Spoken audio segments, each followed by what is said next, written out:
ಎಲ್ಲ ತರದ ಕಾಯಿಲೆಗಳು, ಎಲ್ಲ ತರದ ಬೇನೆಗಳಿಂದ ದೇವರು ನಮ್ಮನ್ನು ವಾಸಿ ಮಾಡಿದವರಾಗಿದ್ದಾರೆ. ಆದ ಕಾರಣ ಪ್ರಿಯರೇ, ಯೇಸುವಿನ ನಾಮದಲ್ಲಿ ದೇವರು ನಮ್ಮನ್ನು ಐಗುಪ್ತನ ಸೈತಾನನ ಗುಲಾಮತನದಿಂದ, ವ್ಯಾಧಿಯಿಂದ, ಯಾವ ಸಂಗತಿಗಳಿಂದ ಒಂದು ಕಾಲದಲ್ಲಿ ನಮ್ಮನ್ನು ಬಿಡುಗಡೆ ಮಾಡಿದುದಾದರೆ ಅದು ನಿಜವಾದ ಬಿಡುಗಡೆ ಆಗಿದ್ದು ಆತನ ಅಂತಿನವರೆಗೂ ನಮ್ಮನ್ನು ಕಾಯೋದಕ್ಕೆ ಶಕ್ತನಾಗಿದ್ದಾನೆ. Praise the Lord, hallelujah. ಆತನ ಮನುಷ್ಯನಲ್ಲ, ಎರಡು ನಾಲಿಗೆ ಉಳ್ಳವನಲ್ಲ, ಆತನ ಮನುಷ್ಯನ ಹಾಗಲ್ಲ. ಆತನ ದೇವರಾಗಿದ್ದ ಕಾರಣ ಆವತ್ತು ಬಿಡುಗಡೆ ಮಾಡಿದ್ದು ನಿಜವಾದರೆ ನೀನು ಕೊನೆ ತನಕ ಬಿಡುಗಡೆಯಾಗಿರುವುದು ದೇವರ ಚಿತ್ತವಾಗಿದೆ. ಎಷ್ಟು ಜನ ಆಮೇಲೆ ಎಂಬುದಾಗಿ ಹೇಳ್ತೀರಿ?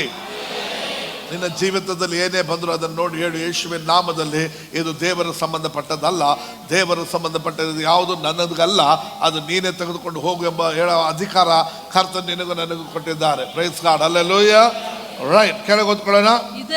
ಇದಲ್ಲದೆ ಅಬ್ರಹಾಮನ, ಇಸಾಕ, ಯಾಕೋಬರಿಗೆ ಕೊಡುವೆನೆಂದು ನಾನು ಪ್ರಮಾಣವಾಗಿ ಹೇಳಿದ ದೇಶಕ್ಕೆ ನಿಮ್ಮನ್ನು ಸೇರಿಸಿ ಅದನ್ನು ನಿಮಗೆ ಸ್ವದೇಶವನ್ನಾಗಿ ಕೊಡುವೆನು. ಅದನ್ನು ನಿನಗೆ ಏನ್ ಮಾಡ್ತೇನೆ? ನಾನು ನಿನಗೆ ಸ್ವದೇಶವನ್ನಾಗಿ ಕೊಡುವೆನು. ಯೇಸು ಕ್ರಿಸ್ತನ ಹೇಳಿದ್ರು, ಎಲೆ ಕಷ್ಟಪಡುವವರೇ, ಹೊರೆ ಹೊತ್ತುವವರೇ, ನೀವೆಲ್ಲರೂ ನನ್ನ ಬಳಿಗೆ ಬನ್ರಿ, ನಾನು ನಿಮಗೇನು ಕೊಡ್ತೀನಿ ಅಂದ್ರು?